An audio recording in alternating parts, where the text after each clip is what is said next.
అధ్యక్షుడు ట్రంప్ కాల్పుల విరమణ అయిపోయినట్టే 24 గంటల అమల్లోకి వచ్చేస్తుంది, ఇంకొక 6 గంటలే ఉంది, ఇట్లాంటి స్టేట్మెంట్ అంతా ఇచ్చుకొచ్చారు. ఇజ్రాయెల్తో మాట్లాడాము, తర్వాత ఇరాన్తో మాట్లాడాము, కాల్పుల విరమణకు ఒప్పుకున్నారని. ఆ తర్వాత సీన్ కట్ చేస్తే మాతో అసలు సంప్రదింపులు జరగలేదని ఇరాన్ మాతో సంప్రదించారు, కానీ ఇంకొక 5-6 గంటల్లో మేము రెడీ అని చెప్పేసి ఇజ్రాయెల్ చెప్పుకొచ్చింది.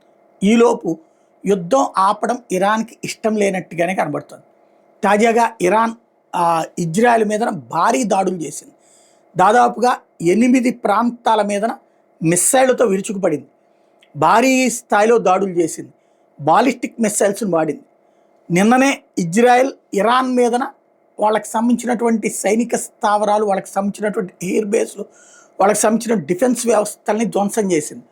దానికి ప్రతీకారంగా ఈ దాడి చేసినట్టు ఇరాన్ ప్రకటించింది.